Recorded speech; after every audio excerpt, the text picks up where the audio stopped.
Hey-oh, hey-oh. Air Force come and they flatten your home. Run, Mr. Taliban, we know where you're hiding. Air Force come and they flatten your home. Hey, USA, USA, USA, oh. Uncle Sam come and they flatten your home. 60 foot, 70 foot, 80 foot equator. Air Force come and they flatten your home. Old Uncle Sam's pissed, he ain't no Quaker. Air Force come and they flatten your home. What are you thinking about? Promising you.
This is my last resort.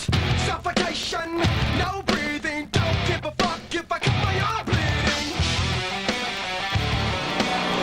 This is my last resort.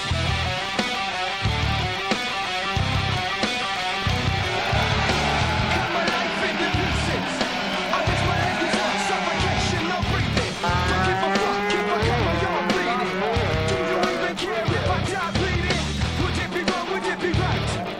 Every time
Bummer.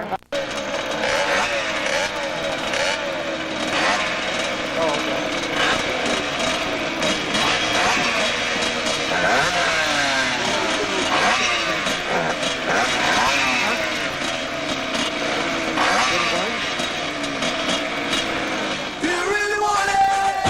Do you really want it? Do you really want it?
was a man who leads a life of danger.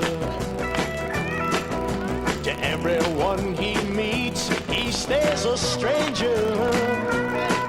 With every move he makes, another chance he takes, odds are he won't live to see tomorrow.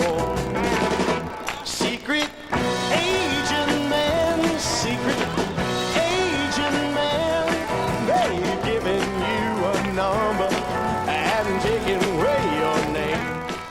Sax bomb, yeah, you're a sax bomb. You can give it to me when I need to come along. Give me sax bomb, you're my sax bomb, and baby you can turn me on. Baby, you can turn me on. Girl, you'll be a woman soon. I love you so much, can't count all the ways I died for you, girl, and all they can say is he's not your kind. Bond. James Bond. Whatever tomorrow brings, I'll be there with open arms and open eyes, yeah. Whatever tomorrow brings, I'll be there. I'll be there. So if I decide to waver my chance to be one of the hive, will I choose water over wine and hold my own and drive?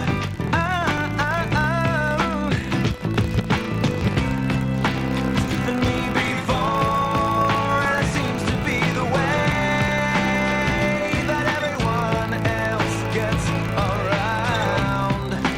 Lately, I'm beginning to find that when I drive myself, my life is found. Whatever tomorrow brings, I'll be there with open arms and open eyes, yeah. Whatever tomorrow brings, I'll be there. I'll be there.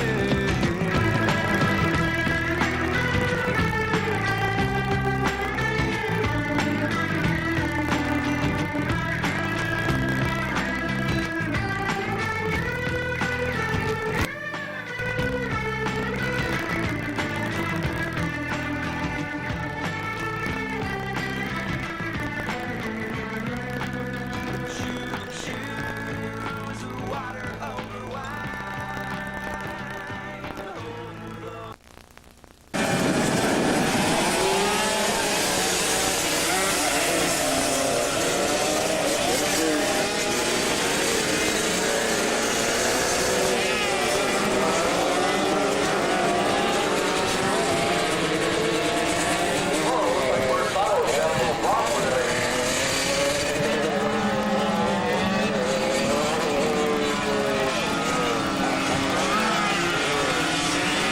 Like Mike got off to a bad start, huh, man?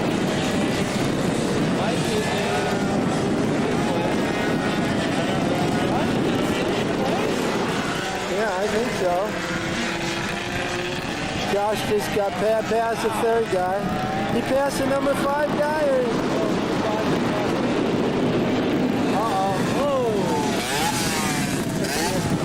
Take him to the wall, Josh. Take him to the wall. That's He right. did it! Ha ha ha! He killed the guy.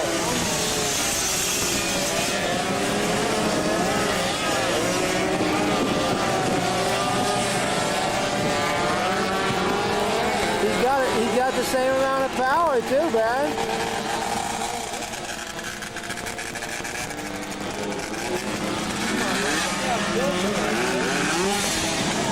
Good video.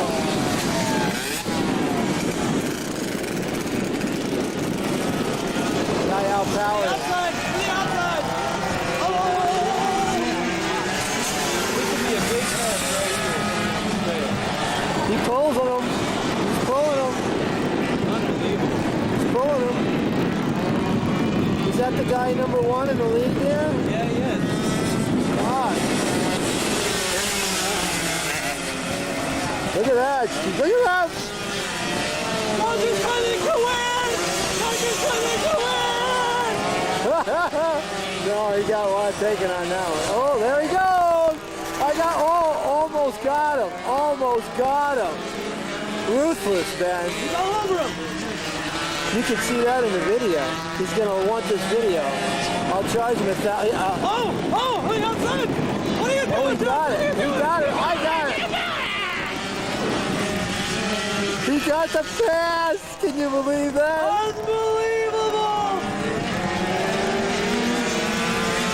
Oh, my God. Here's the power! Here's the power! Who did the engine on this? Expert stock. Unbelievable! Way off the brake pad.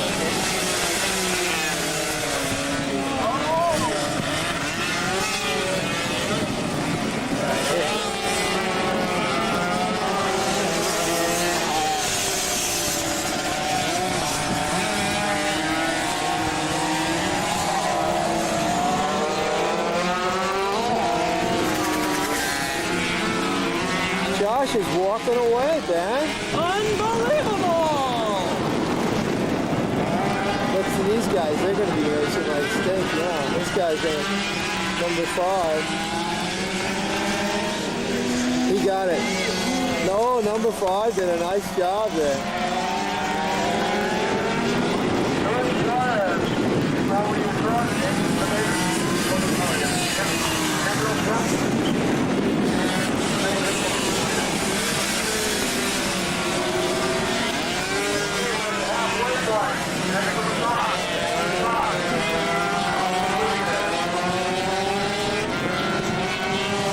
Looking good, Dan. Is he getting ready to lap somebody? He sure is.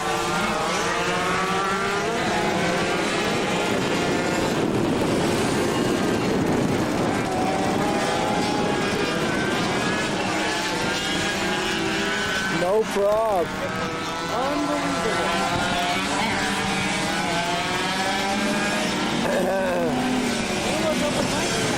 Get a time on him, Ben. On Mike? Yeah, God. I did, he got a 53. 53. That's just a half a second behind you, Ben.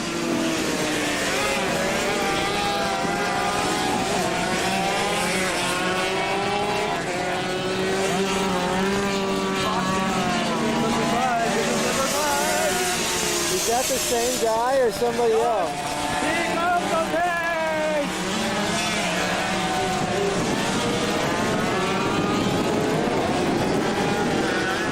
Uh-oh. Oh! I got it! I got it on video! That slowed him up a little bit. That slowed him up a lot.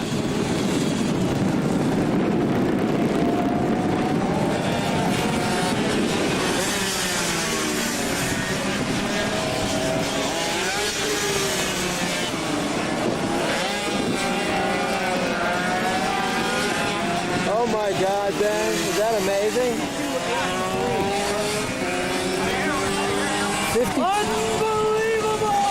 52.83, Ben? That is amazing, guys.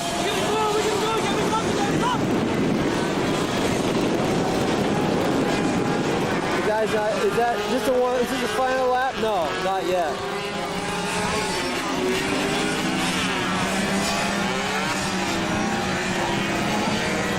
He's walking away from him. It's Walking over. away. It's Josh's day in the sun. Hold on to go.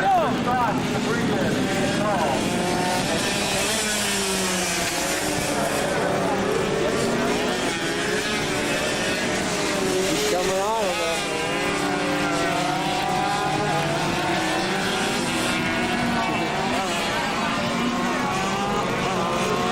That is amazing. Is this Josh's first race to win? No, he won last time. He won last time? This think you'll promote him to expert? Really? He's not going to win the series. Look at him. Unbelievable.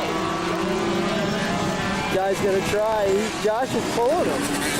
Josh is geared right then. That's the difference. When push comes to shove.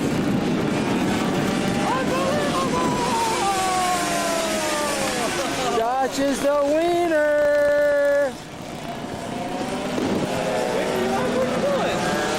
Victory lap.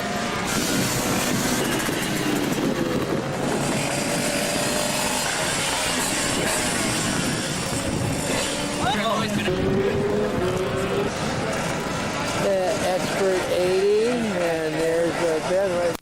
Push the button when they start, Ben.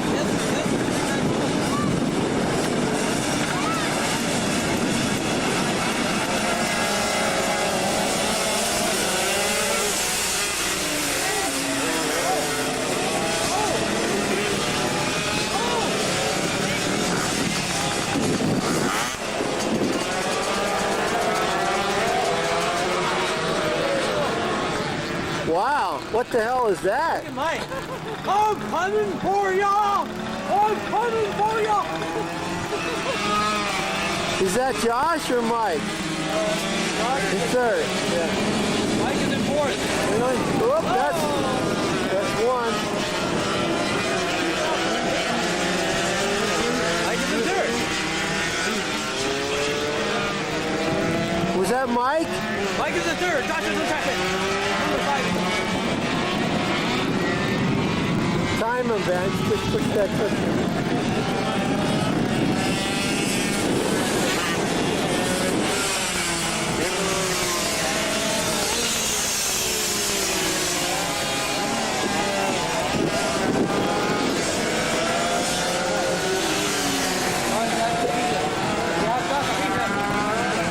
I don't think Video. Watch him touching him. Watch him touching him. Here it comes. Here it comes. We will not give up.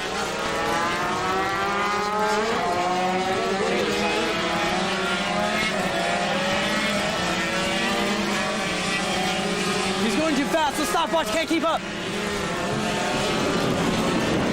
Here they come, side by side, side by side. This is what he needed. He needed a lot of time to bring him down. Here they are. They're coming together. Oh, side by side, side by side. No. Took it too wide. Get past the Josh. Yes. Back at it. He's back at it. He will not let him go. Don't let him go. Don't let him go.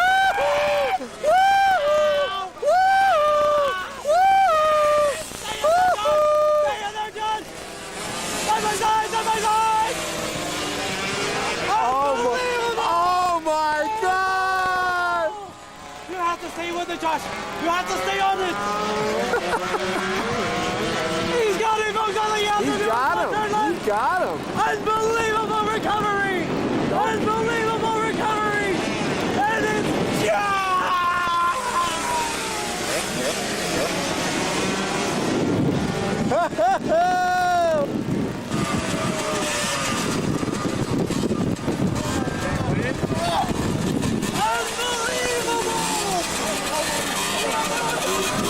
Here we have our points leader, Mike Kelly, flying the 747 Honda.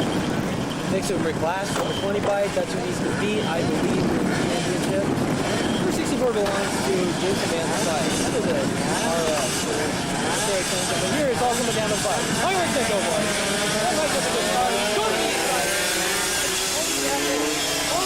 That's right. That's what I'm talking about. That is right. That's how you start a race. You start off in first place. Where the hell is he? He's all by himself. He's humming that song. All by myself. Oh no, and here comes Jason Van Slyke.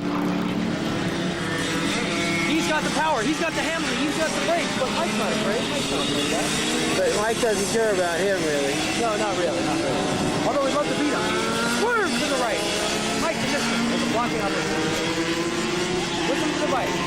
break him. That's right. Up breaks the big drum. Get a drum on that bike, Jason. God, look at doesn't have the power that carries. Wow, he came out of that turn like a rocket. That's over. Mike's not afraid to come on down. Come on back on. There you go. Give it another shot. Give it another shot. One more lap. Come on, man. Come on. But right ahead of Rick. Look at the straight he has over number 20. He's back to number third place rider. Rick last. Seeing it all going away. I think it's all going away. It's all going away. Oh, Mike is gonna catch it.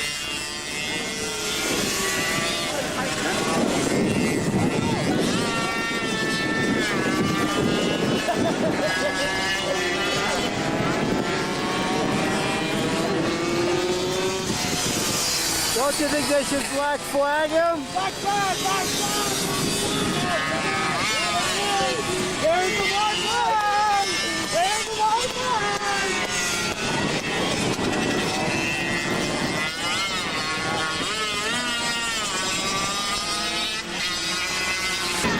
Here comes Mike. Here comes Mike. The winner. The winner by unanimous decision. That's right. That's right. That's right. You did it.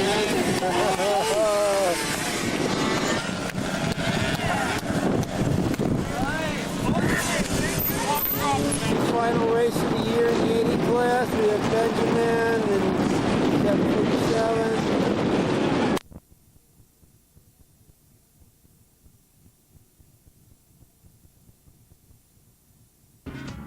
With an Intel Celeron processor, TFT display, 128 megabytes of memory, and JBL Pro audio, it's one smart investment.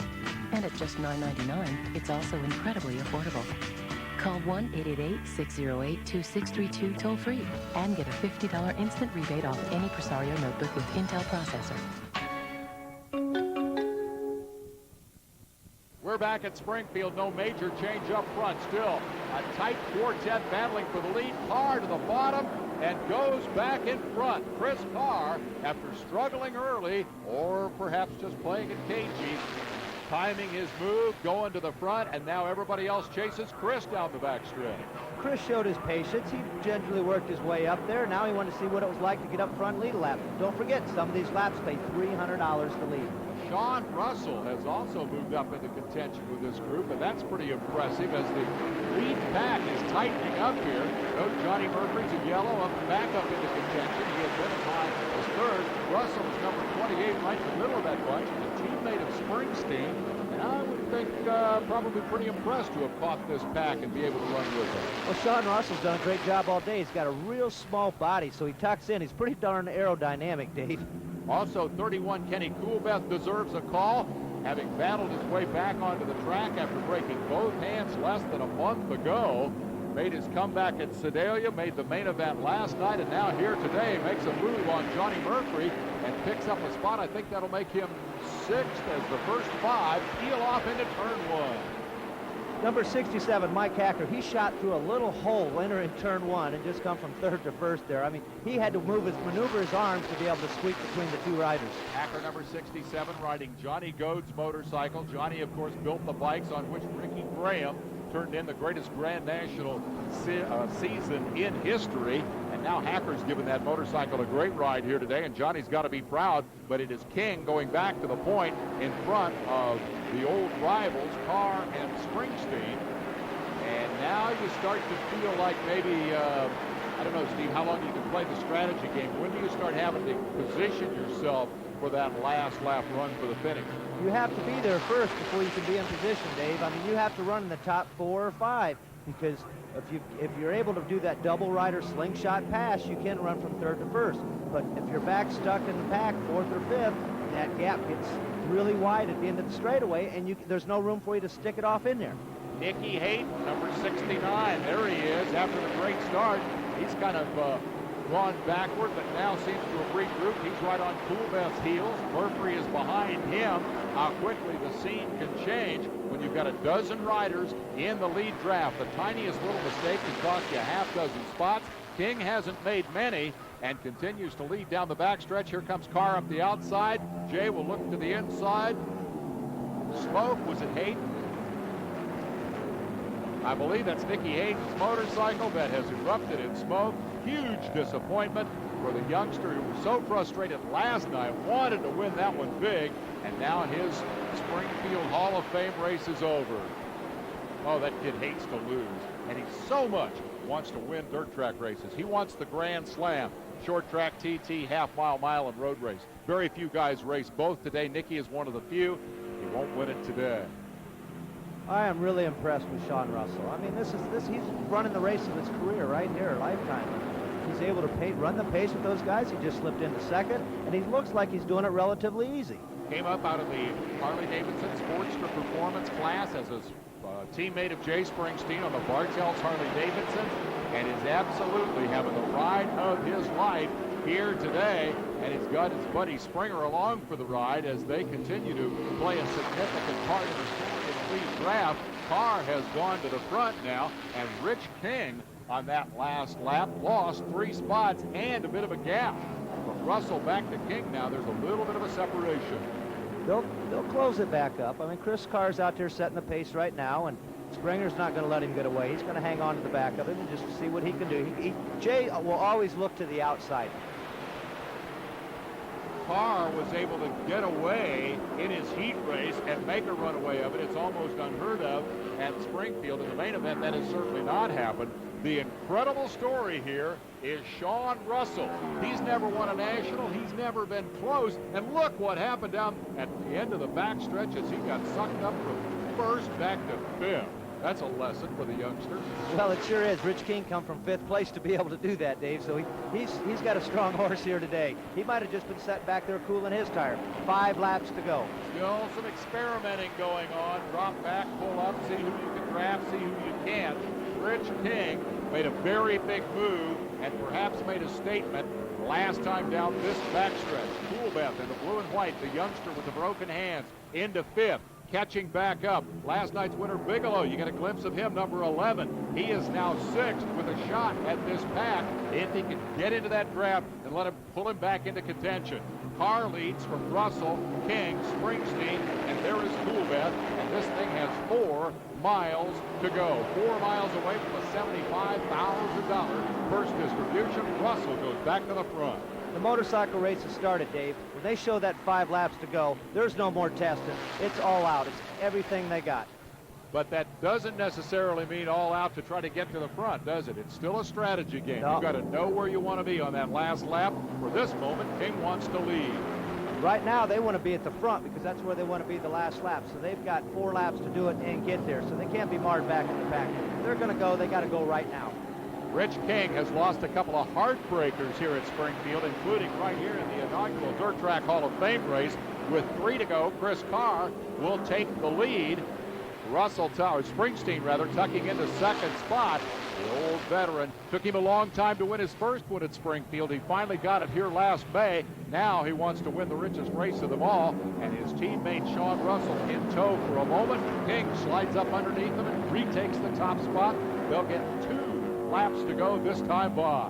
It's easier to dictate the outcome of the race when you're running in the top 2, because then you can put the last lap together. But when you put that white flag up, if you're not counting down 4, 3, 2, 1, you know where you're at. 2 laps to go right now, positioning yourself. So if Jay drafts by me, I can draft by him. But we've got to make it wide enough that another rider like Chris Carr doesn't stick it in underneath us or to roll around the outside of us. 1.5 miles from the finish. Rich King leads them off into turn 4. Carr tried to go around the outside of him, could not. Springsteen snuck through on the bottom and opened up a bit of a gap. He's got a couple of bike links. They'll turn for the white flag this time by. 1 lap to go at 140 miles an hour. We're a mile away from payday. They fan out. King goes to the bottom, takes the lead. Carr goes around the outside of Springsteen, gets into 2nd spot. That could be the key as they work down the backstretch.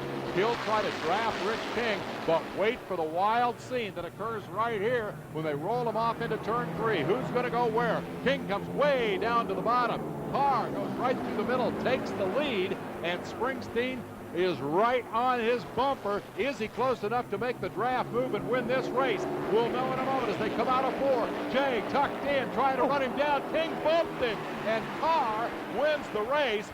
King got into the back of Springsteen and trying to come around and do the double draft on both of them. How close was that? That was awful close. You know, Jay, he knew that Chris was going to dive down to the bottom of the racetrack, so he followed him. But Rich King, he was sitting there, and Jay, whether he pulled down into Rich's line or what, but Jay was focused on the back of Chris right here. Now you see Chris is pulling down. Well, Jay, he's trying to move down, but King was already there and T-boned his exhaust system, which actually lifted the front wheel off the motorcycle. And off that the ground. may have been the difference, as you see the half bike length at the end. Perhaps without that bump, Springsteen could have gotten around and claimed the payoff.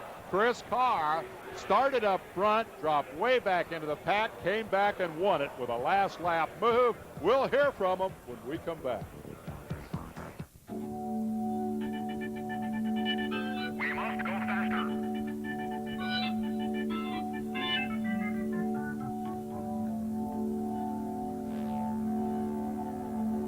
We must go faster.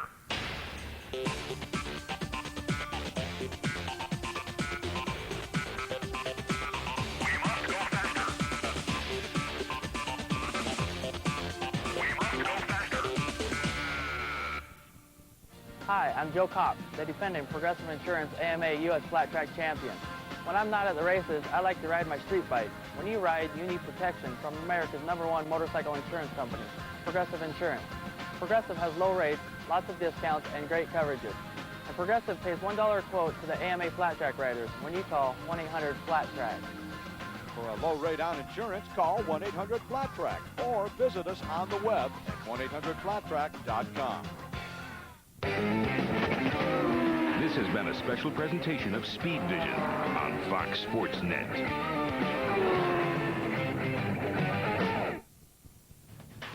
The Dirt Track Hall of Fame race has been brought to you by Progressive. For a low rate from America's #1 motorcycle insurance company, call 1-800-FLAT-TRACK now or visit 1-800-FLATTRACK.com. And by Harley-Davidson Motor Company. The legend rolls on. Welcome back. Chris Carr has clinched his 3rd championship with his 52nd career win in the richest race of the year. Chris, it looked like you saved your tire early and then you went charging. Tell me about that last lap. Well, it just kind of played out pretty good for me. Rich did the same thing down the back straightaway that he had done when we were here in May, and I knew how to retaliate. So I just got through 3 and 4 pretty good on the last lap, and was trying to be evasive down the front straightaway, and it worked out. I'm real pleased. But I tell you what, it's been such an emotional week for all of us on the Progressive Insurance Series. To lose Will Davis, being able to do that lap for him, I tell you, I felt him riding on the back with me, going in reverse, and we're gonna miss that guy. He was more than a great racer. He was a great man. He was a role model for all people, and we're gonna miss him a lot. As you check complete results, final thoughts, Steve Moorhead. Chris Carr came up in the shadow of Scott Parker. Now he's the leader of our sport and a true champion. A great performance today by Chris Carr, who will conclude this season, and then Sacramento Harley-Davidson will retire from this series, and he'll be looking for a new ride, or at least a new sponsor, next year. What a battle for second, JB. Jay, that was an incredible battle. Came right down to the wire. A tough one, but you got second place. Oh, it was a heck of a race. I mean, it was back and forth, back and forth. I see my teammate Sean come up there and was running with us, and me and Chris and Rich, and everybody was right there. Everybody kind of gave everybody each other room, you know, when we needed and stuff, and we backed off, let each other go now and then. And then they said 5 to go, and I knew everybody was putting their head down then, you know, and we were going for it. And I mean, the last lap there, we were going for the checkered. I kind of didn't know which way I was going to go, and then I went to the inside, and Rich was already committed to go to the inside there, too, and he ran into the back of my bike, and he pushed me closer to Chris even, you know, but we got both kind of got in a little wiggle together there, you know, and hey, it was tough, man. I didn't want to look back, because the way it felt like somebody was just going down the straightaway is what I thought. But it wasn't that way. Rich King, a real smart racing yourself, and there was a little contact come down the front straightaway. Tell us about that first. Well, I was setting up for a good run at the line, and I had a good run on Jay and Chris, and I thought Jay was going to the right, and Jay went to the left, and I was already committed to the left, and I drilled him right in the exhaust pipe. I thought I was going to put us both down. Luckily, he held on, and I held on. Guys, it was 2 veterans coming home second and third. If it wasn't for veterans, we could have had a big problem there at the end. Thank you, JB, for all your work today. Take a look at the championship standings. It is official. The title belongs to Chris Carr.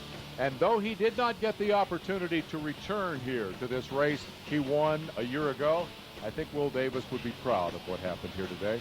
For Steve Moorhead, I'm Dave Despain. Congratulations. NFL this morning. When that guy gets rolling, nothing stops him, and he doesn't stop himself. Who cares? NFL this morning. Unsportsmanlike conduct. 5 in a row. Ben Bostrom's on a roll of epic proportions. Can the rest of the world stop Captain America, or will he romp on by for another star in his leather? World Superbike Racing from Germany comes at you head on right now on Speed Vision.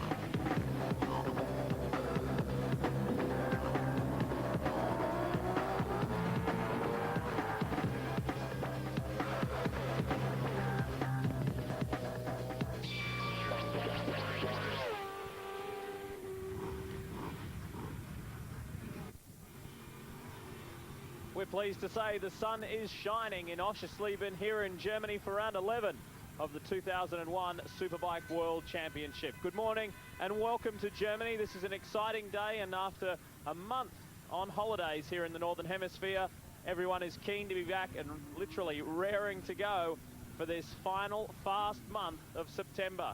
This is it, the run to the end of the 2001 Championship. Let's take a look at the schedule, and boy has this year flown. From March 11, when the season kicked off in Valencia in Spain, we've raced all the way through Kyalami, Phillip Island, Sugo, Monza, Donington, Lausitzring, the first of 2 German visits, Misano, Laguna, back to the UK for Brands Hatch, and here we are in Germany for the second time. Only the Netherlands and Italy are on the schedule. So those 2 remaining, and we are done for 2001. But there is a lot of work. There's 3 rounds, 6 races, 150 points up for grabs. Who will be the 2001 world champion? We will find out in, well, literally a matter of weeks. There's a great overhead shot, an aerial shot of this Oschersleben circuit. It's 3.5 kilometres in length. Colin Edwards dominated last year, Super Pole and 2 race wins, and he really cleaned up in emphatic style. Troubles this weekend, though, and we'll talk more about that soon. We welcome back Roger Burnett. Roger, I know that you're looking forward to this round. There's a lot at stake for many riders. It's a great event. The crowd's built very nicely here, a bigger crowd than the organisers expected. You can see the track temperature there, 25 degrees Celsius, air temperature 18, almost perfect conditions. The track a bit cooler than it was yesterday afternoon. We've had mixed weather over the course of the last 2-3 days here, and I'm pleased to say that it looks reasonably settled for this race, although later on this afternoon the cloud could build and we could get a few spots of rain. There you get a nice shot of the crowd, and this is back to the grid. Championship standings there, Bayliss, Edwards, Bostrom, and the real battle there is going to be between, we anticipate, Bostrom and Bayliss, because Bostrom has won the last 5 races on the trot, let's not forget, and Troy Bayliss struggled somewhat at Brands Hatch at the last event, but he's on form here. FIM World Superbike is being brought to you by Honda, the company that defines performance in motorcycles, ATVs, and scooters.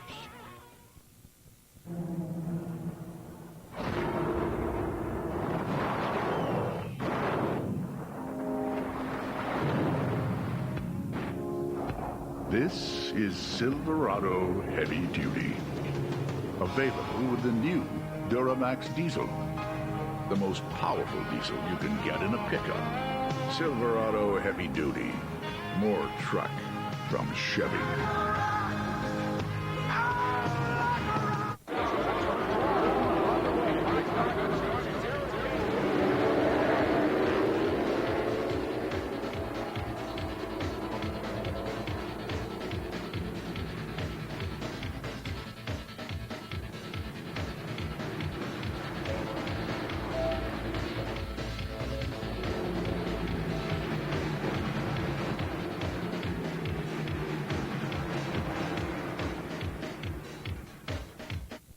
property owners. If weeds and brush are taking over your property, call 1-800-948-8118 for free details of the amazing DR Field and Brush Mower.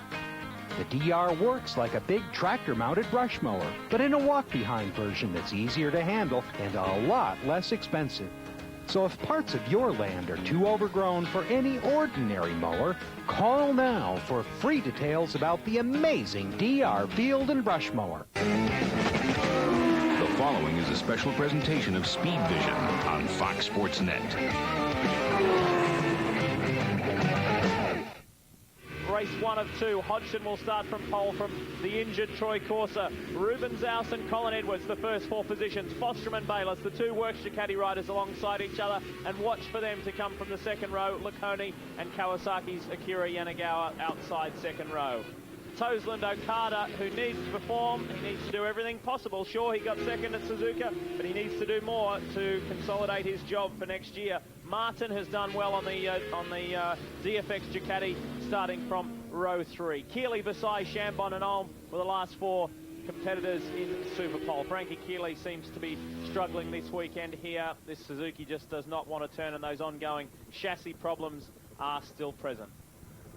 Well, Keeley's looked to me like a rider that is almost at retirement stage in his career, because Chambon has almost outshone him for the whole weekend. And well, we'll talk to Keeley perhaps after this event, but certainly before the end of the year, and bring you an update on that. But it's looking pretty much like that's going to be the case. Last few competitors coming into place. Round 11 of the 2001 championship, not too far away, and the weather is fine here in Oschersleben.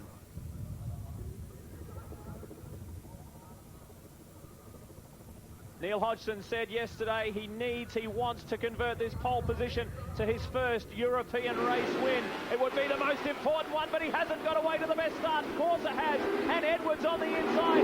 Watch for Bostrom and Bayless squeezing through from row 2, but our poleman has gone backwards. The world champion is there, and Yanagawa has come from 8th to 2nd.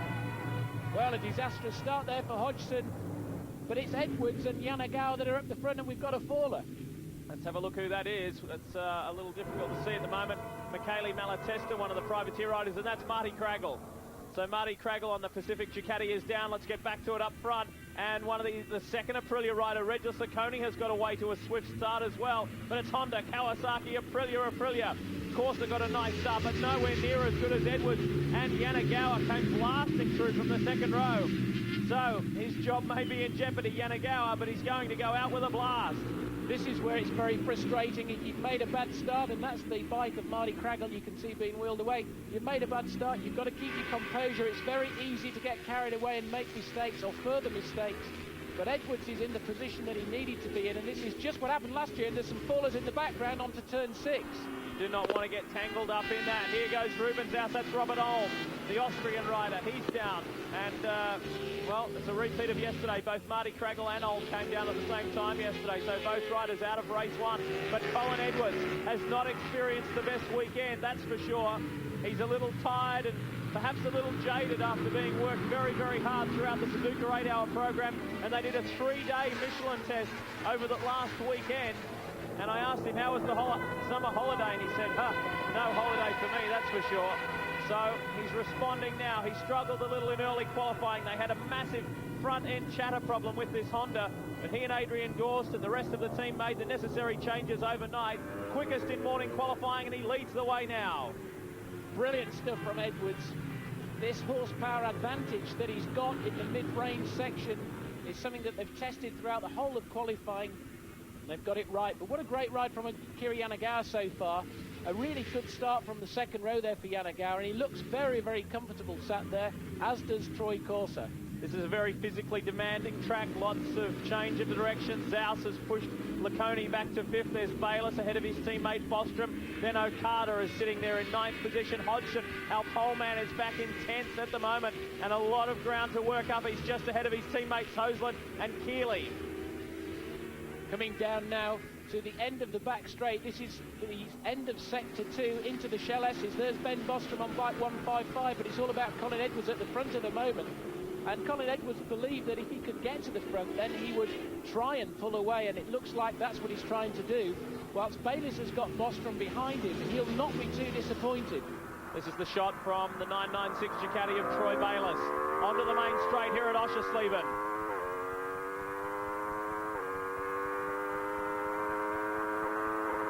Majority of the bikes only reach their gear to 5th gear around about 260, 255 kilometres per hour down that front stretch. Bayliss is starting to zero in on the back of Regis Ciccone now. A good start by the Frenchman, but he's now falling back into the clutches of, well, perhaps the better superbike riders in this field. The World Championship leader, there he is. All that's required from Bayliss this round is to run near the front and not to lose too many points to Edwards or to Bostrom. He's got a 53-point margin at the moment. Corsa's now working on something on Yanagawa. And keep in mind all the time, Corsa is very, very sore at the moment. Sore and stiff. His shoulder over behind his shoulder, his upper back. One of his ankles is sore as well, and one of his wrists copped a nasty bang yesterday. So Corsa is doing an outstanding job.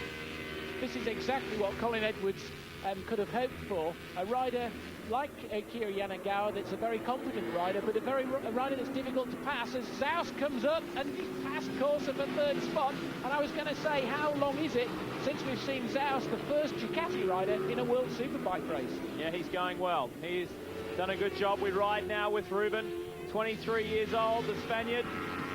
It was a dream come true for him at the start of the year to be drafted into this Works squad. Now he starts to work on Yanagawa, right on the back of the Works Kawasaki. Over the line, lap 3 down, pulls out of the draft again, then tucks back in. So no problem with the straight line speed of the green machine.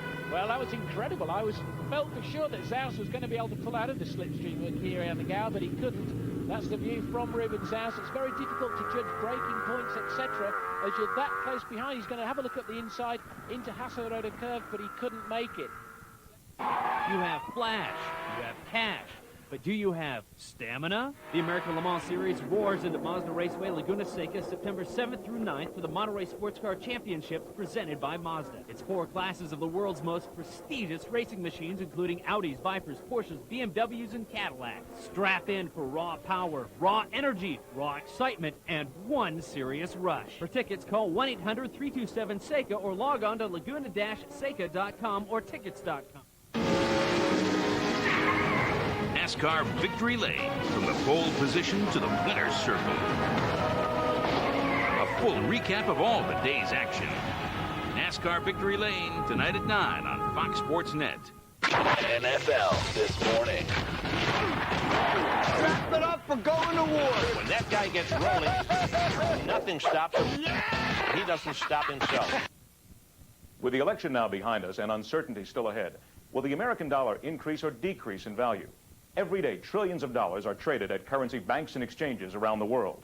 Successful investing requires good information, aggressiveness, and proper timing.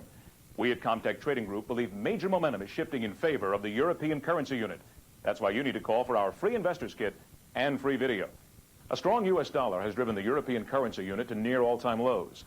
Recent events, however, suggest that momentum has changed. Iraq now demands payment for oil in European currency. Will other OPEC members follow? Call Comtech Trading Group to find out how $5,000 properly positioned in purchase of long options can leverage $625,000 in the euro currency unit. Commodity trading involves substantial risk of loss and is not for everyone. People can and do lose money. Momentum, a major component of huge market moves, is crucial, and European finance ministers are calling for a stronger currency. So don't wait. Call now. On the new National Geographic Channel.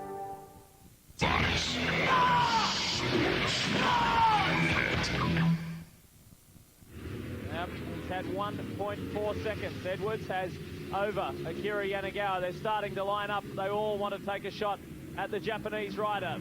There's Zaus, Corsa, Ciccone, Bayliss, and Bostrom. They're all within reach. All bunched up. This is the battle for second, and it won't be going on for too much longer. Through Bilstein.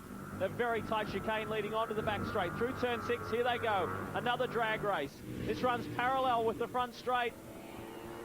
And Zaus pulls out of the draft. Same place he got Corsa, but not close enough this time. And Bostrom looked like he was making a move. Well, Corso will be feeling the effects on that shoulder in those braking areas, because that's where all the strain as a rider to stop you going over the front of the bike needs to be exerted, and the pressure on the right shoulder, which is the one that's hurt, is quite considerable. And this is, well, now around onto the start and finish. Corso knows that he's got to try and hang in there as much as he possibly can. Edwards is really starting to go away now, and Zaus has a look at the inside of Yanagao, and this time he's going to do it. He's going to do it. Yes, he's got through, but you see he runs a bit wide, but that was okay because he was able to protect his line. Ruben Zaus finished 4th here at Oschersleben last year in the World Supersport race when he rode for the Works Ducati team then, and this is his best run so far that we have seen in the 2001 season. He was in contention at Monza as Corsa runs a little wide there, but still stays tucked in. And Hodgson cannot do anything about Okada. He's still back in 9th.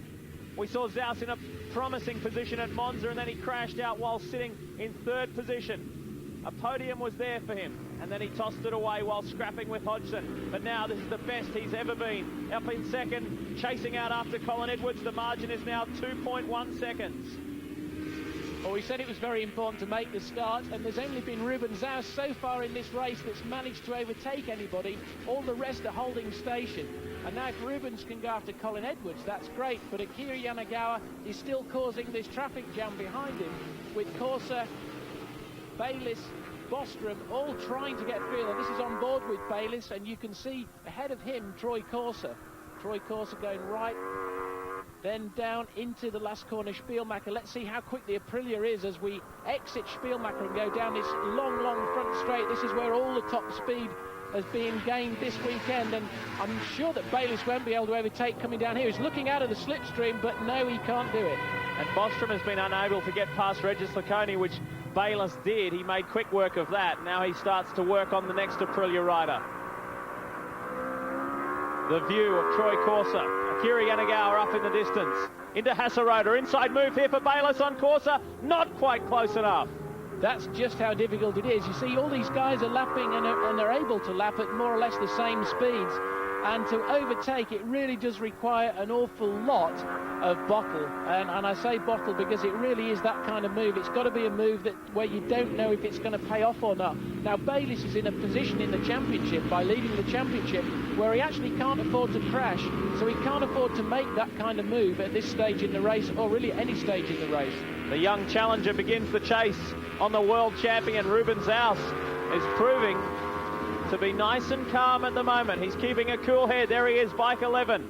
The newcomer to World Superbikes. Corsa finally on Yanagawa. Nice move. Up into the Shell S's. And then there's a short shoot, not very long. Up into turn 8. Bayliss is working on something. Not quite close enough. Thought he may have been able to make a move into turn 8. Spielmacher, the final curve now. We ride with Bayliss. Onto the main straight. The laps are ticking on, but there are many to go. 28 laps. And this is lap 6. Now close enough, down to the draft, down into Hotel Corner.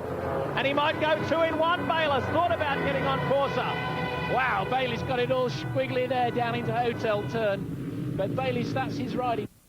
He likes it. Well, that was a great move on Yanagawa, and the Ducati certainly looked to have the legs over the Kawasaki there, whereas before we didn't see that from Ruben Zaus's bike, so maybe Bayliss has got something special under the bonnet of the big Ducati. Looks like Ricard has managed to stretch a little bit of an advantage over Hodgson, whether he's made a mistake or not. This is the overtaking move. Look at Bayliss, the back end's all swinging from side to side. He knows he can't tip it in inside of Troy Corsa there, has to wait and follow Troy Corsa through.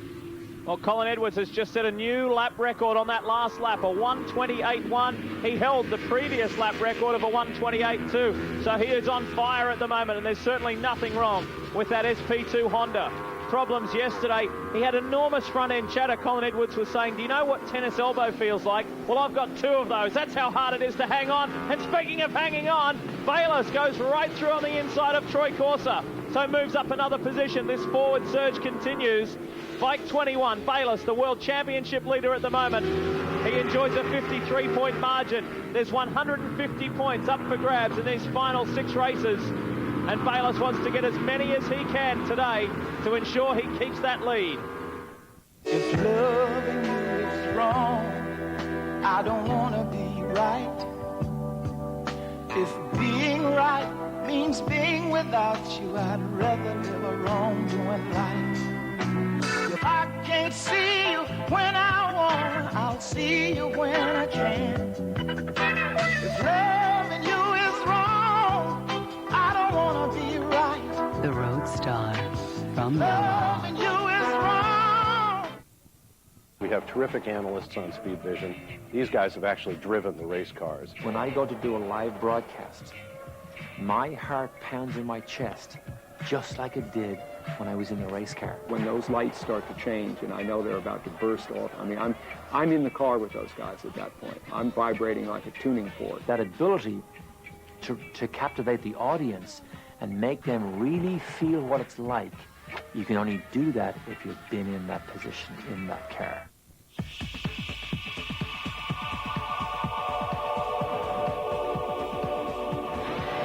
To the list of things that makes Dodge Durango just right, add this: your timing. Now, qualified returning Daimler Chrysler and Ford Explorer lessees can lease a new Dodge Durango for just $259 a month for 36 months. See, compare, ride, Dodge during the Team Dodge sales event. FIM World Superbike is being brought to you by Yamaha, makers of fine motorcycles and ATVs. Nobody's more in tune with motorsports than Yamaha. Well, we know that there's nothing wrong with the straight line speed of the RSV 1000 Aprilia, that's for sure. Bostrom will be very frustrated back there. He's currently sitting in 7th position. He wanted to get his 6th consecutive race win and beat Carl Fogarty's 8-year-old record of 5 straight wins. But it's looking very unlikely that he will be able to achieve that, as he's something like, well, almost 7 seconds behind race leader and fellow American Colin Edwards. Corsa riding with those injuries and doing a marvellous job at the moment, holding on to that 4th place. Doesn't look like Yanagawa's done with us yet.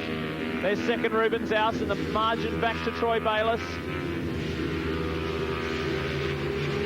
Well, everybody hanging in there so far. All these top guys are there. And what makes the difference when you're in a racing situation as opposed to a qualifying situation? Qualifying is all about doing one lap with a clean track, and that's okay. But when you get into traffic, then you really do need horsepower to blast past the guy in front.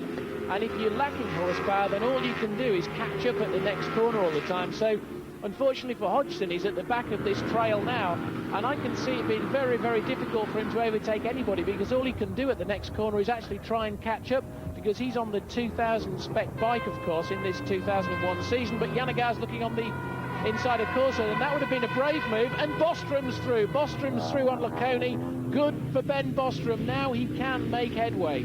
Took him an extra lap, tried in the same position, and it paid off, heading down into turn 1. Well done, Bostrom. Now the hunt begins. The next victim on his list is Yanagawa. And Okada is making a late charge as well, currently sitting in 8th position. There's our pole man, Neil Hodgson. Will be very, very frustrated back there.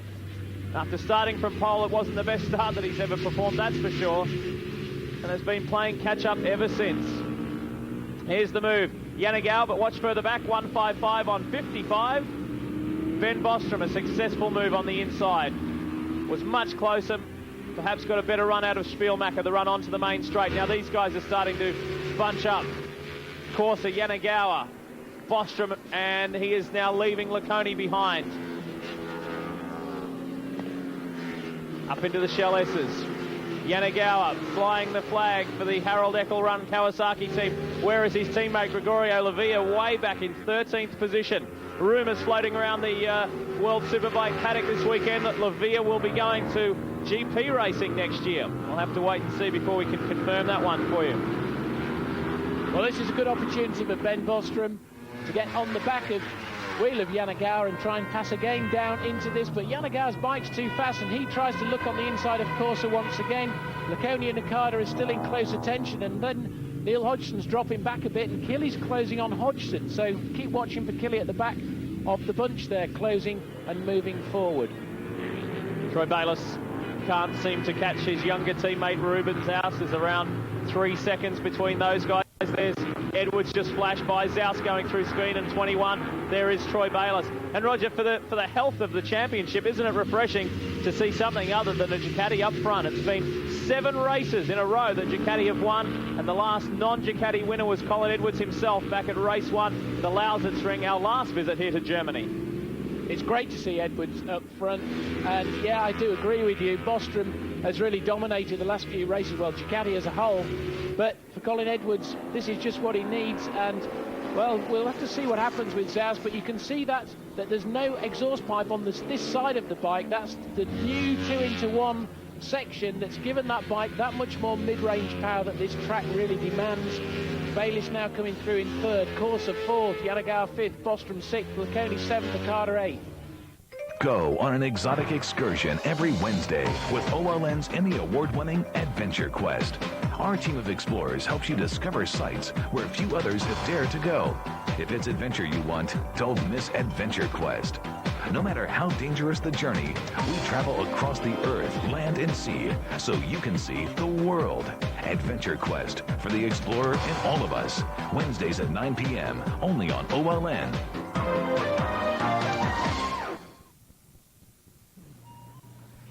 Mm-hmm. Everything looks in order. So, Doc, what's it going to be? Ugly.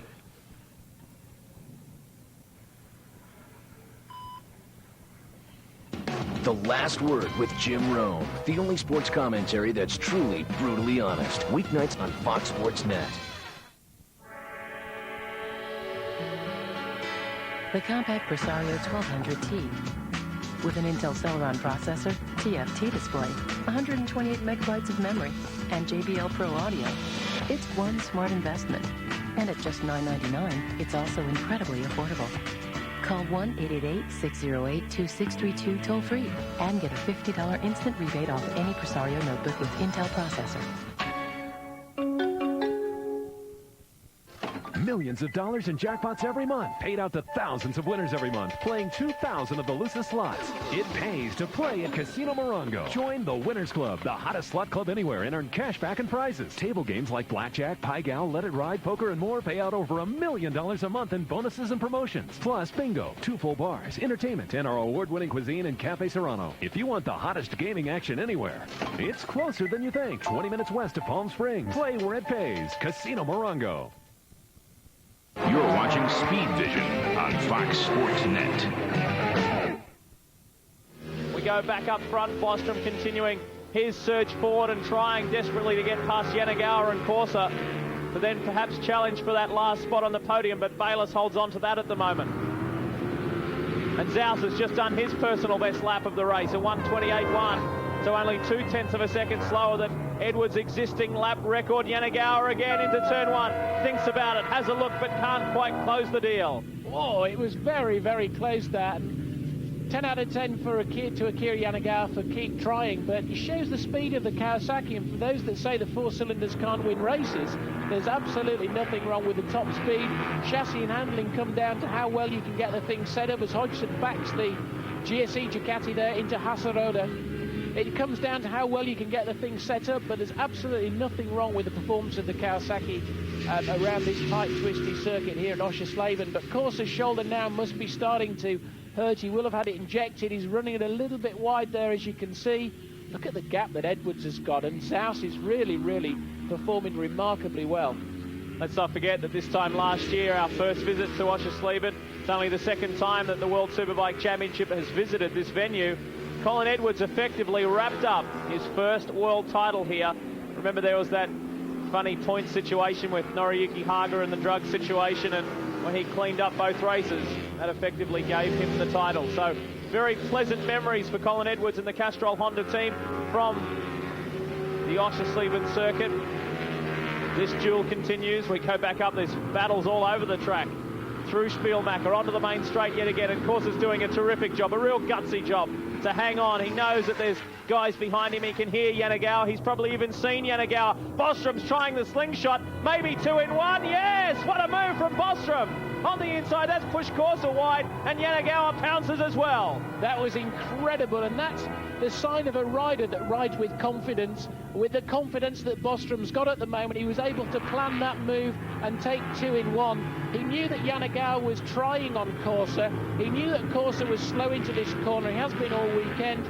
But look at Bostrom down the inside and gets both in the same go. And that pushes Cmrra wide and allows Yanagawa to come round the outside. An exceptional move from a young guy riding with an incredible amount of confidence.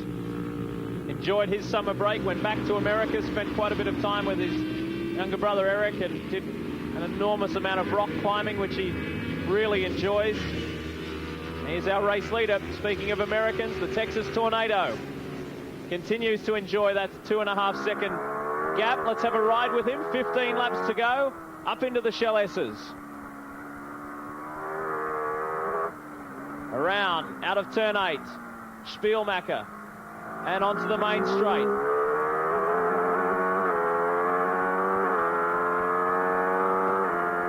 Just listen how strong that engine is as they pull down.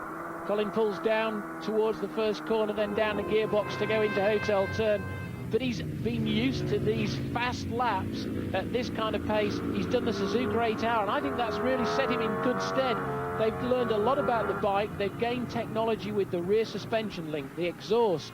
He's found a new steering head angle that he likes. They've been able to do an incredible amount of testing, and Colin's used to doing these repetitive fast laps, and that's what this circuit's all about. And I can't see anybody catching Colin Edwards now, and I know that there's still 15 laps to go. Unless he makes a big mistake, then Colin Edwards, for me, has got this one in the bag. Well, Colin's got blisters all over his thumbs and his hands. He's been doing that much riding lately. The team spent 3 days, last Friday, Saturday and Monday, at Le Doux, which is Michelin's test track in central France, and just did lap after lap after lap, testing various tyres, and just rode all day, every day. And so he's feeling a little tired at the moment, but motivated to keep his 2001 title chances alive. The guy that he needs to challenge and who sets the pace, Bayliss, is back in third, but Bostrom is catching on him quite rapidly. Well, Bostrom's catching on him, but look at Zaus's time. Zaus is 0.4 of a second faster than Edwards on that last lap, and when this lap finishes, I'll report and let you know how this has gone. But Zaus seems to be very, very consistent, and, well, he's slightly caught Edwards, but that lap they held station and lap times were almost equal. But Zaus, to me, is proving that he may be worth Ducati hanging on to, because he's certainly riding this race really, really smoothly. He had a point in the mid part of the year where he kept falling off all the time, and it was not unusual for him to crash 3 times in a weekend. But Carl Fogarty has had a word with him, Ducati have had a word with him, told him to calm down. His results took a dip, but that's probably given him the confidence to be able to ride like this. And now it's whether or not he can control that aggression that he's got, or whether he's going to go after Edwards and risk everything.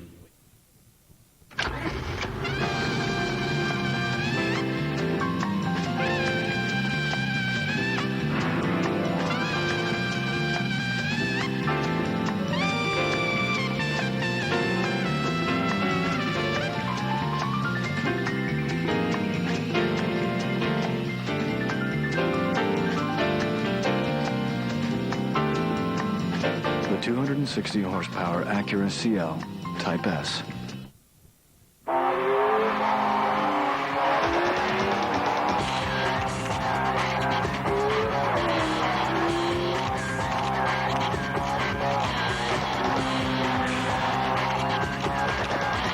Two-time AMA Superbike champion Matt Mladen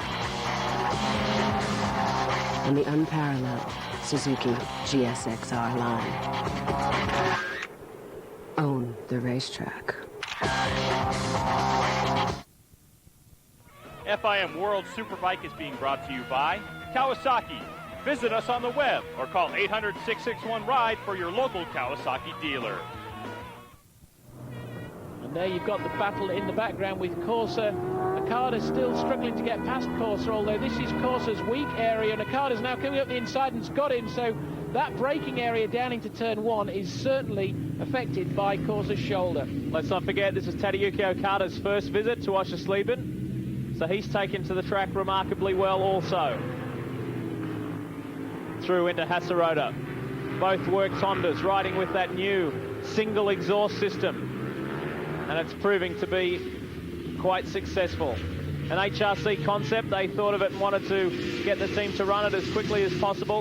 And that's what this summer break has allowed, the 1 month off since the Brands Hatch round. Suzuki are running a new exhaust system as well. It gives the team and riders not only time to have a break and just freshen up a little, but a little bit of research and development to go on as well. It does. It gives them a chance to try things that they may want to include into their 2002 package. And everybody needs that break because it really is an intense program. Yanagawa now into Shell S's. Bostrom really, well... Oh, Bayliss, they've both got ahead of Bayliss. Bayliss must have made a mistake somewhere. Bayliss is out. Bayliss is out. There's a problem with Bayliss's bike. This is really bad for Troy Bayliss. Well, he's looking around and just trying not to interrupt anyone's run too much. Something has happened to the 21 Ducati. And we are just guessing from here. He continues to look around and he's going to try and continue to ride in this race, but something has happened to the points leader. Wow. Just when everything was going so comfortable, 53 points in the lead. And now trouble has struck Troy Bayliss. Well, I'm almost speechless. I never would have imagined that that drama would have unfolded during the course of this event, but it's really brought the championship to life, because if Edwards can keep it all the way together now and get the win and 25 points, and Bayliss not score, and I can't see Bayliss getting that thing going again. Once the Ducati does puff out that smoke, then generally it's terminal, and now Hodgson's got a new lease of life. He's right back on the back of Corsa. His last lap was in the low 29s when the guys ahead of him, Killian Laconi and Corsa, were all in the high 29s. So, well, whether they've chosen a hard tyre and that's starting to dial in, but that's Bostrom, and you can see in the back of the picture Corsa and Hodgson. So the gap between 3rd and 9th isn't that great. Well, as they came across the start-finish line where we saw Bayliss with those problems, he had dropped to 10th, but just how many more riders have gone past him? Well, we'll only know when they come through to complete this next lap. Unbelievable scenes here at Oschersleben. If Edwards can remain where he is, out in front, the gap at the top of the championship will be reduced from 53 points to just 28. Okada continues his strong run inside the top 5. Corsa currently 8th, Hodgson 9th, and James Toseland, the second GSE rider, 10th. Well, Hodgson proved there that he hasn't got the speed to even get alongside Corsa down the front straight, which is preventing him doing the overtaking manoeuvre. Whether he'll have a go here, no, he can't. So it's another lap that Hodgson's going to have to follow Corsa, but then Laconi's not that far ahead, and Killy's not that far ahead, and neither is Okada or Yanagawa. So Bostrom now looks like he's making a bit of a break on Yanagawa. But what about Zaus? 1.8 seconds he's got the lead down to. So Zaus is zeroing in slightly on Edwards. I know that's very close, and Edwards has probably had to pass a back marker. But the gap is down to 1.8 seconds. It's now down to 1.6 seconds at that split. So Zaus is trying to catch Edwards. 9 laps to go, and I can tell you Bayliss has dropped all the way back to 13th position. If he can remain there, he will at least salvage some points, but there's a long way to go still in this race, and this young lion is on the charge. We call him the Spider-Man, Ruben Zaus. He's all arms and legs, but he has ridden a very sensible, a very mature race, and he's now starting to hone in on the world champion.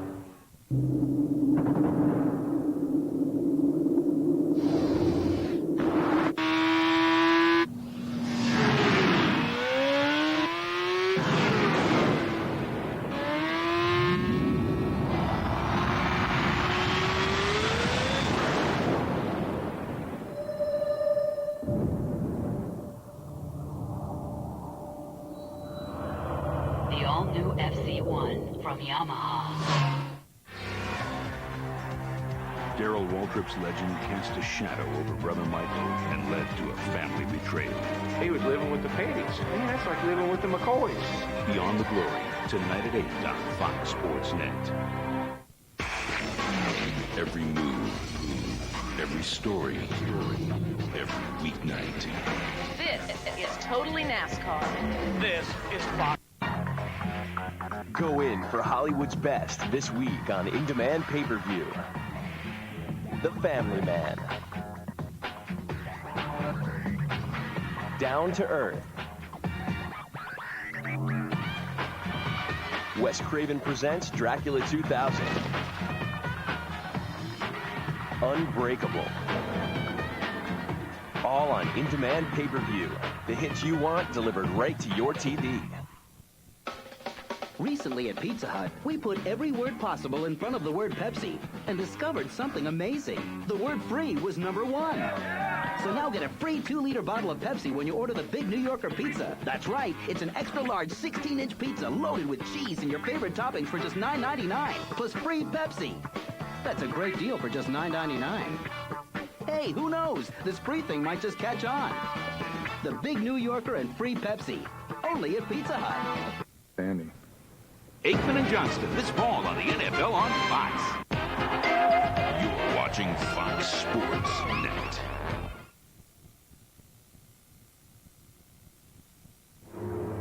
.2 seconds as they come across now. So he's just chipping away, a tenth here, 2/10 there. And look at the margin back to his Ducati teammate Ben Bostrom. Impressive ride by Yanagawa as well. And let's not forget about Pier Francesco Chiili, Rog. He's come from the 4th row to 6th. Brilliant. I've got Pier Francesco Chiili down for riding round in this race, but he's not up for that. He's up for a good result. He's up for a battle. He's up for his credibility's at stake. He knows that he's done pretty poorly during qualifying. He wants to put that to rights, and he's doing a great job of it. So it's Okada and Chiili there. Then there's Laconi. Hodgson's catching Laconi, so that's another place for him if he can do that one. And he really does need to try and get into the top 6 if he can. Bostrom in 3rd. Well, it's all over for Bayless because he dropped to 16th on that last lap, and word from the pits is that the team has hung out a sign, box. That means come on in. Come back into the pits, and there it is. Can you believe it? The World Championship leader, and there is the race leader. Did you see there? His arm was going out to Zaus. Come on, he was trying to get Zaus to go because he knows if Zaus could beat Edwards, that takes 5 points off Edwards. That could be absolutely crucial at the end of this championship at Imola. Colin Edwards will be reading his pit board. He now knows he has a fight on his hands. What about this young guy? A tremendous ride. Ruben Zaus stands on the back wheel as he comes across the line. The margin is the same. 1.2 seconds. Honda versus Ducati. And, well, we're starting to see some vintage Edwards here. This is like he was throughout the 2000 season. He's been plagued by troubles, not all of them his. Yellow flags are out. Someone's down in that section of the circuit in Hasserota. This is in the midfield section. And it's all over for Bayless.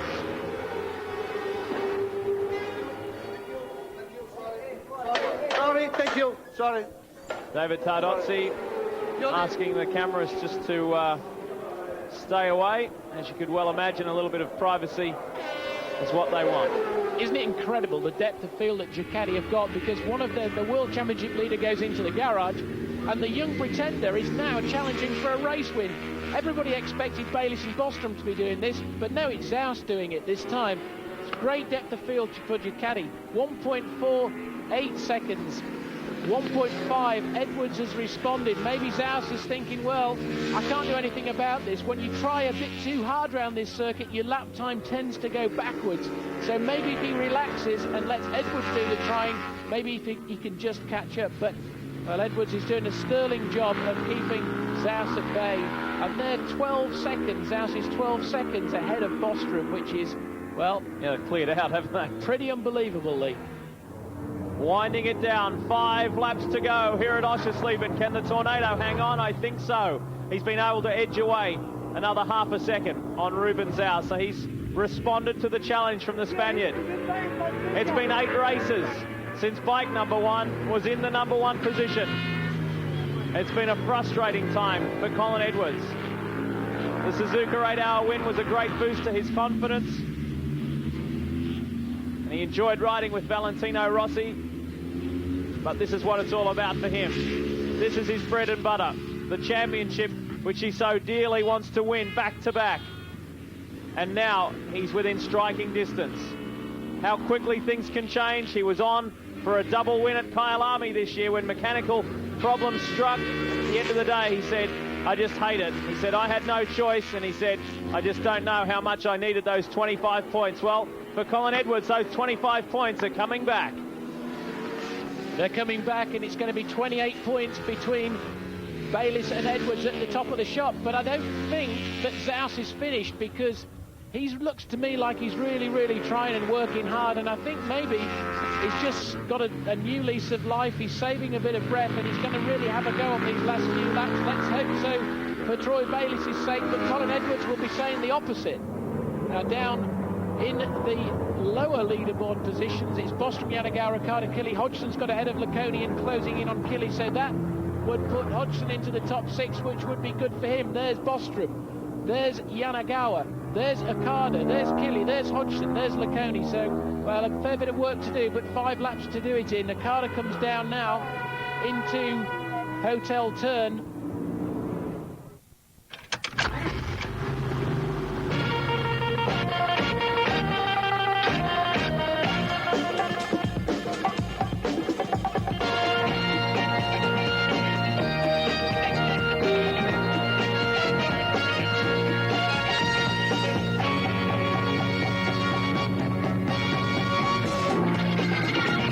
Introducing the Cmrra MDX, taking the SUV to a place it's never been before. Freedom is alive! It's here, brothers and sisters, a place where you can be free to ride your machines. Speed Vision! Monday nights at 8 Eastern, 9 Pacific, comparison shop with the experts on Motor Trend TV. Tuesday nights at 7 Eastern, 8 Pacific, grip the throttle with Bike Week. Every week on Speed Vision. It's time to enter the light! Feel the power of speed.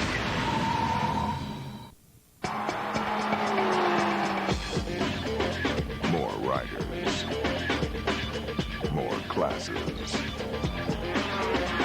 More championships. More than ever. Suzuki. Rising stars to superstars.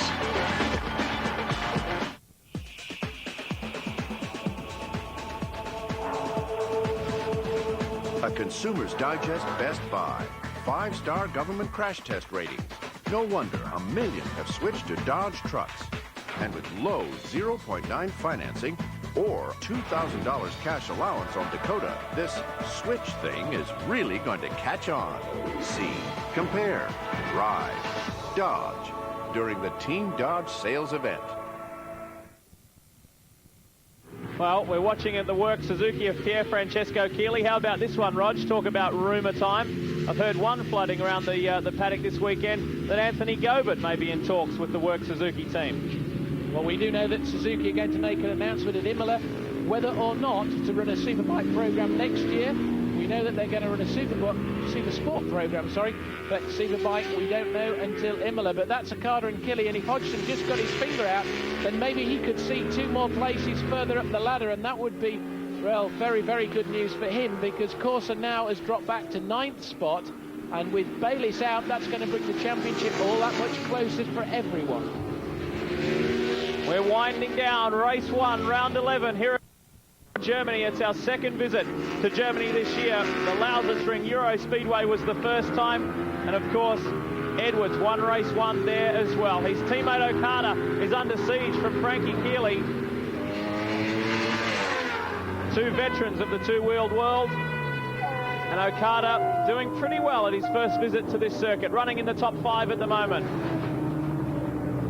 It has been a far from stunning year from Okada, and people certainly expected him to do a lot more than what he's done. But perhaps his motivation is high. Really settling into the team properly now. He's starting to understand his staff and how things work, and he feels more comfortable on the bike and with the team.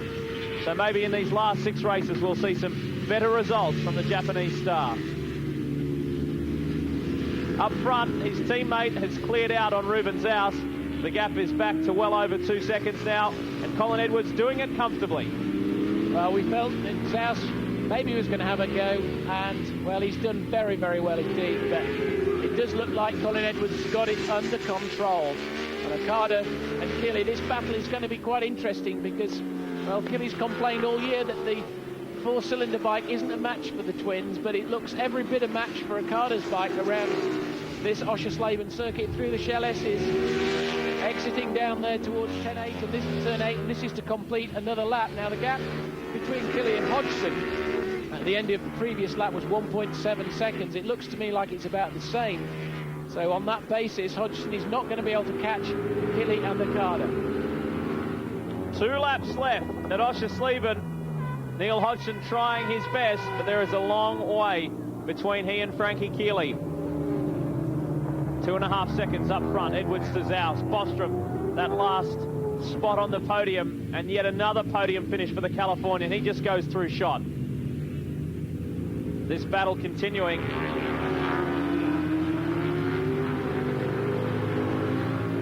There's Yanagawa. He should be pleased with his performance. He can't do anything about Bostrom at the moment, but a steady fourth, a strong fourth. And that mirrors what he achieved in race 1 here last year. A fourth and a third to Yanagawa in 2000. Can he go one better in race 2? We'll wait and see a little later today.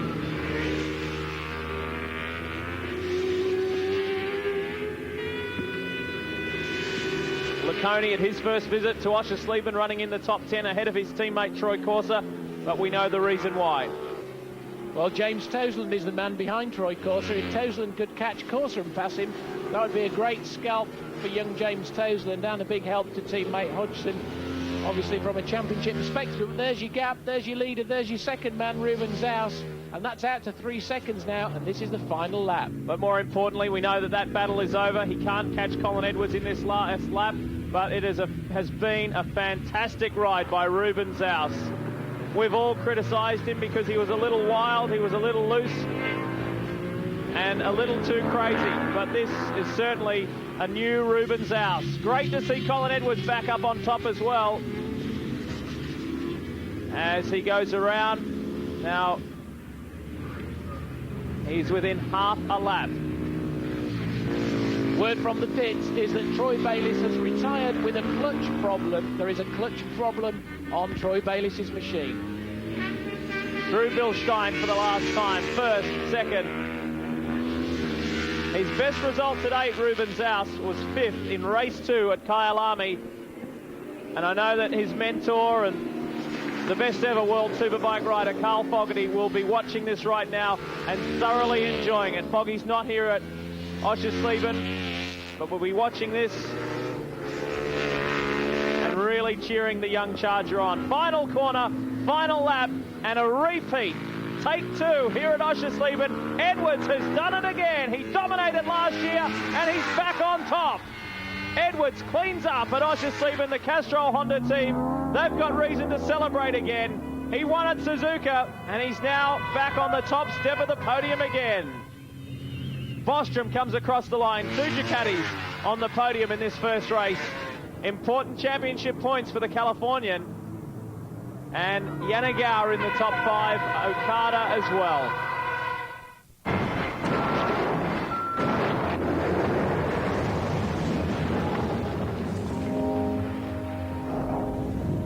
This is the all-new Silverado Heavy Duty. The most powerful heavy-duty pickup you can get. And the 2001 Motor Trend Truck of the Year. Silverado Heavy Duty. More truck from Chevy. Property owners, if weeds and brush are taking over your property, call 1-800-948-8118 for free details of the amazing DR Field and Brush Mower. The DR works like a big tractor-mounted brush mower, but in a walk-behind version that's easier to handle and a lot less expensive. So if parts of your land are too overgrown for any ordinary mower, call now for free details about the amazing DR Field and Brush Mower. This has been a special presentation of Speed Vision on Fox Sports Net.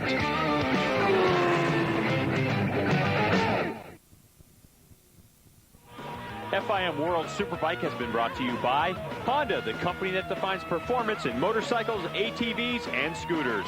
And by Cycle World, America's leading motorcycle magazine.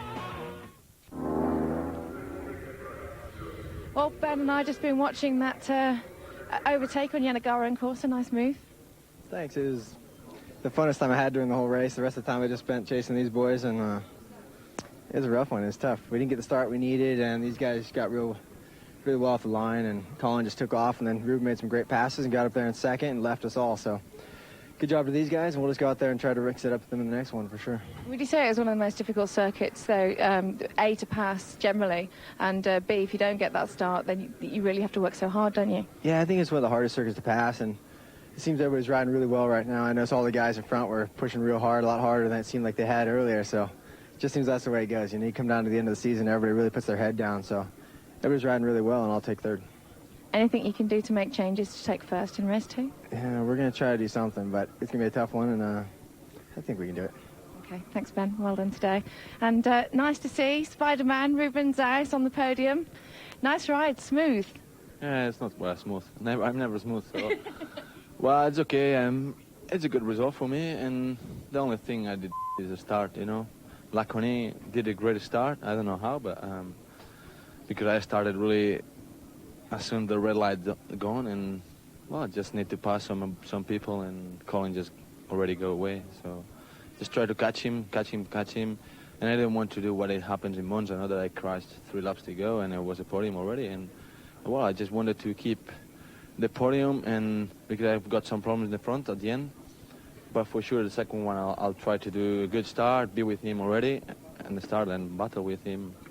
So that, because you did make up some ground on Colin at one point, and then the lead stretched again. Was that because of the front problems you had? No, well, it was also a slow rider we passed, Kawasaki guy. So you never know how to pass them. So it wasn't really bad, you know, to pass him. But when I was braking, I just missed my brake a little bit, and I was a little bit wide, so I lost some track. And well, I just wanted to keep calm and just relax to get on the podium, because next year will be mine. Thank you very much. That's exactly what you did. We'll maybe see you in race 2, Rubens? Yeah, for sure. Thank you very much, Mr. Laid Back. Well, after all those front-end problems, have they gone now? Well, not quite. I can't help but laugh. I see the look on Ben's face, and just everybody out there after 5 wins, you know, and you see him up here in third, and it just sucks losing, to be honest. But that's easy to say for you now, isn't it? Yeah. No, we got the bike. We made a change this morning, and amazingly, it was Michelin that came to us, and we chose really a different tire that hadn't run all weekend, and we put it in, and it worked good. It wasn't great, but it was better. You know, we still have a little bit of a chatter, but I think, you know, listen to everybody. I think everybody's got a little bit of something going on. But you made the start, which is the important thing. Made the start, and you know, I've told you before, I got that trick, getting a good start, and it works every time. You know, knock on wood, hopefully it works the next one. But hats off to the Castrol team and the Michelin guys. I mean, my Honda was working great, and no complaints really. I mean, we started sliding there toward the end, but you know, that's normal. That's every race, and just thanks to everybody. And I have to just ask you, you presumably knew what was going on with Troy Bayliss throughout that race? I didn't know until I passed him on the back straight. I think my guys were too busy wrapped up in our thing to bother telling me that Bayliss was out. So I saw him on the back straight, and I thought, okay, you know, 20 points would even be great, but 25 is what I want. So, you know, I just kept my head down and went for it. Really closed the points difference now. You know, do you really feel that championship is within your grasp? I mean, I still even thought it was in my grasp. You know, without him going out, it's a lot easier now. You know, you know, in saying that, he's got another race to redeem himself, and he goes good at Athens. So it's, and I know he's fitter than he's ever been. So, you know, you can never count Bayliss out. So it's really game on. Yeah, it's game on. Well done, Colin. Thank you. Thanks. Nice to see him smile again, isn't it, Colin Edwards? And he's on top of the world at the moment. Let's take a look at those race results. Edwards from Zaus and Bostrom, a very interesting-looking podium, and great to see the Honda back up there. Akira Yanagawa, a very solid 4th from Okada. Keeley, Hodgson in 7th after starting from pole, and there'll be some serious head-scratching down in that garage. Laconi 8th, Corsa, Toseland, another top 10 finish. Lavia, Chambon 1, Borja, here's some interesting names. Borja, Basai, and Bertrand Stay, all scoring points. Unusual to see them in the top 15. And Peter Goddard on the Benelli, just outside those point-scoring positions. Maybe he can get there in race 2. The championship standings look like this. It's now only 28 points the difference between Bayliss and Edwards. Bostrom is starting to zero in as well. That gap between he and Corsa has opened up to the tune of 30 points. And Neil Hodgson still in the top 5. Bostrom really surged, really pushed. It took some hard work to get past Corsa and Yanagao, but when he did, he then consolidated that 3rd place and rode a very sensible race after starting from the 2nd row. His Ducati teammate and younger teammate, less experienced, but is starting to improve. He's getting better and better all the time. The Spider-Man, Ruben Zaus, he's the new name in World Superbikes, that's for sure. And the world champion is back in contention for the 2001 title.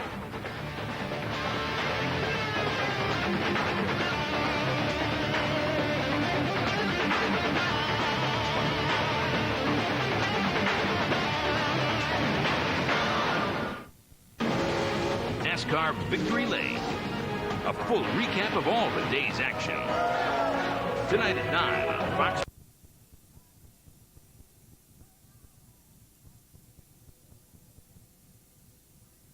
Loving you is wrong.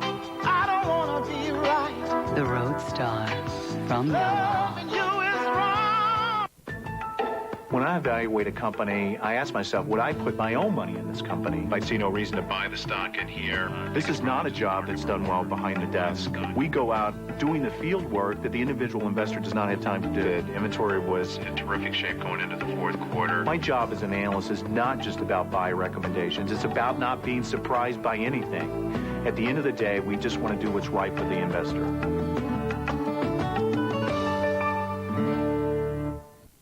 I'm Tim Allen, and you're watching Speed Vision.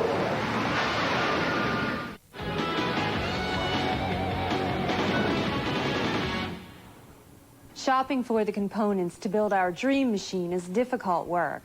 There's an amazing array of new products to enhance our bike's looks, and it's crucial that all of the new performance hardware works together seamlessly. We're going with a big motor in the American Thunder bike, so that baby's got to take deep breaths in and exhale loud and clear. There are a lot of good carburetors to choose from in today's market. Mikuni American makes a 42 and 45 millimeter carb for the twin cam and Evo style motors that feature their flat slide technology. The flat slide carburetor offers better throttle response and has better airflow throughout throttle position. When you're running a high-performance motor, the main things you need to consider is getting fuel and air into the motor to supply that engine with the fuel and air it needs with our 45 millimeter carburetor. You also need to get it out using the proper exhaust system. Patrick Racing modifies and fuses Mikuni carburetors in a dual configuration for large displacement motors. It's been our feeling for some time that the intake track length on a Harley-Davidson engine is a little short for the RPM range that the motorcycle runs in. So we've developed a carburetor kit with a longer intake runner, which gets the engine working more in the RPM range that the V-twin engine prefers to be in. The dual carburetor, we've taken 2 carburetors, done some extensive machining on the back of the carburetors, mounted these on a billet backing plate, so they're a rigid bank of carburetors. They can't move around on each other. And then we've made a one-piece throttle shaft that hooks the both carburetors together. And it's a really clean installation, and it works really well. Over a single carburetor application, we've picked up a good 5 horsepower and 5 foot-pounds of torque throughout the whole RPM range. A year in the making, Nigel has developed an exhaust system designed specifically for the power demands and extra size of bigger capacity engines. On the bigger displacement engines, the cam cover is moved out about 1/4 of an inch to 3/8 of an inch. So we've made some dimensional changes to get the exhaust system away from the cam cover, and we've increased the diameter of the primary pipes to get the engine working in the right RPM range. One of the aftermarket's largest pipe manufacturers is Samson. They are continually introducing new pipes for all styles of Harleys, including their new for 2000 Big Guns model for high-performance applications. Helping us wade through the mind-boggling number of pipes available was Samson president Kenny Price. You can change the entire looks of a motorcycle just by changing the exhaust system, because it's such a large piece of the motorcycle. So that part, when you're designing the bike, think about what kind of exhaust you want from the very beginning. There are several different types of exhaust systems a person can choose from. There's the looks category where you want to look good and be loud and get noticed. But then there's also the performance-oriented exhaust systems that we make. If you've got an engine with a lot of cubic inches, you want to put a bigger pipe on there to make that thing really breathe and really perform. It'll really make it scream. Addressing the age-old problem of excess heat and pipe bluing are DG Performance's Double D hard chrome pipes. DG found a way to bend 2 3/4-inch diameter tubes into one of the cleanest-looking pipes we've ever seen. We're coming out with a product that is completely innovative in that it features true double-wall construction, meaning we have a pipe within a pipe, and the outer pipe is completely insulated, therefore it shows very little discoloration and generates very little heat. In the old days, it was considered cool to have a pipe that was golded or discolored blue, but nowadays everyone wants it all chrome all the way through, and without the use of heat shields. And that's what our pipe allows them to do. It has a fully vented and fully insulated outer pipe that allows the hot air and gases to escape out the backside. When we come back, we'll make one last lap of the Dealer Expo, and we will unveil our fully rendered custom bike when American Thunder returns. Looking for an exciting new... The muscle-building workout, the fat-burning nutrition plan, both in one best-selling video.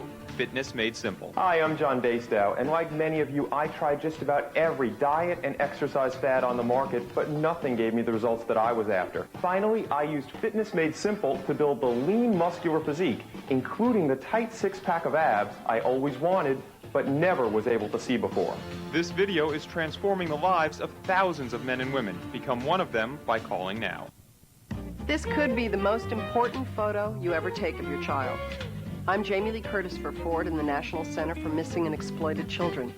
Have your child's picture taken during the Blue Oval Certified Commitment to Kids program. It's free and you can do it at your participating Blue Oval certified dealer.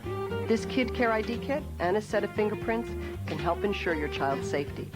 And remember, smile for the camera. For specific dates, times, and locations, call or click Blue Oval now. Racing on Motorsport Mondial. Plus, hear the Formula One V10s roar at the Magny Cours. That's Motorsport Mondial at 7:30 Eastern. And Formula One practice at 8. Oh, shoot. I am from Japan. I am from Canada. Oh, Canada! Canada! Canada! Blue! No. Blue. Blue. Close enough. Close enough! Look up, see blue. Labatt Blue. You made me love you. Didn't want to do it. Welcome back to American Thunder. Our quest for the components necessary to build our American Thunder bike is almost complete. Only a few major decisions remain. We like these Jesse James fenders, and the custom steel gas tanks from Independent might work well, but we think we'll probably leave the nitros bottle to our next project. We've decided that a low-slung solo seat like these from Cmrra will work with our bike nicely. Flanders offers a nice selection of handlebars, but these drag-style bars from Win products look like a perfect fit. We asked Performance Machine's Perry Sands about brakes and controls. There's a lot of product available brake-wise these days, and I think the customer really has to ask himself, is he looking for both a performance advantage and also a looks advantage? With our billet brake line, the customer can get both. From the control standpoint, we've got some new Handle Grip Master cylinders that nice flowing lines, very smooth, low profile on the bar, and now combined with our new switch housings, they give a real nice custom look, but still enable the customer to run all the stock switches. Most custom bikes feature eye-catching colors, flames, or wild graphics. The completed American Thunder bike's paint and all its parts mirror the components we looked at in today's show. The time we invested rendering our concept bike really pays dividends if we should decide to move from paper to metal. Applying the finishing touches and the color to our American Thunder bike is Zombie. The importance of doing the concept renderings for a high-dollar bike is, you've got a small amount of money in a drawing, and rather than, you know, fabricating this thing and then saying, oh no, that looks sick, and have them scrap that. Instead, you can pay the artist to do it a couple of times and for a fraction of the cost, and you can pretty much see exactly the way it's going to look. You know, it's done, and they can say, no, let's change the wheels. They can see that exact same thing with the wheels changed. No, we want this sheet metal done different, and they can see it right there without, you know, having to wait 2 weeks to have new sheet metal bent up and then applied to the bike. The process, and certainly the completion of building your own custom bike, can ultimately be one of the most satisfying projects a creative soul can take on. The finished product is an extension of yourself, your pride, and your taste. Oh well, our bike project remains on paper, but who knows? This is a dream that still may come true. I'm Michelle Smith, and I'll see you next time on American Thunder.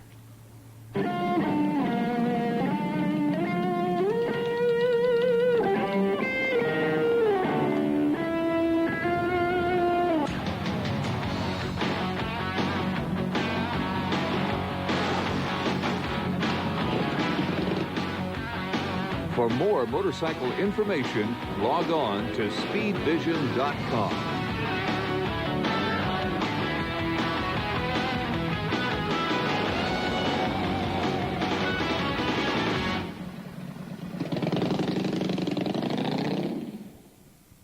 It's time for war, this week on Italian home soil, as Ducati squares off against Aprilia in the Battle of Bologna versus Italy. And who will the Japanese side with? That's what we're here to find out. World Superbike from Misano, Italy comes at you, guns a-blazing, right now on Speed Vision.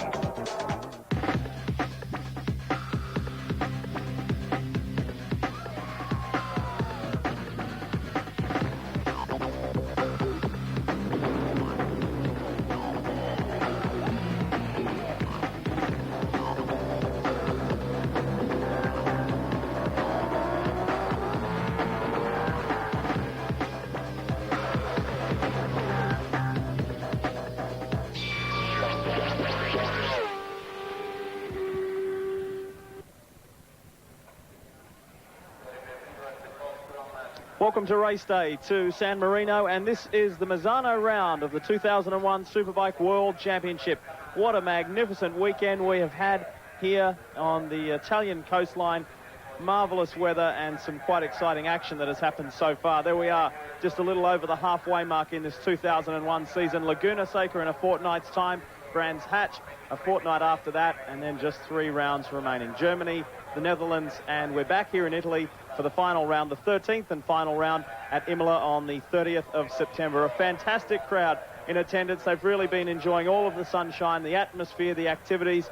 A day at the beach and a day at the racing. It doesn't really get any better than this. Good morning, I'm Lee Diffie, and welcome to this exciting round. It's a turning point for some riders in this championship, that's for sure. Steve Parrish is back. Welcome back, Steve, and this one's going to be a beauty. I'm sure it is, and there is the picture of the circuit. It's a very twisty, tight circuit. There is one fairly long straight over the start and the finish line, and then down the back. And the lap record, as you can see, held by Troy Corser at 1:35.9. I can see that going here today.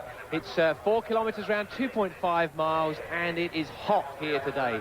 Very, very hot. You can see all the people with their shirts off, and people have been flocking in since we arrived here this morning at 8 o'clock. And I have never seen a bigger crowd here. Last year, apparently, it was 56,000 people.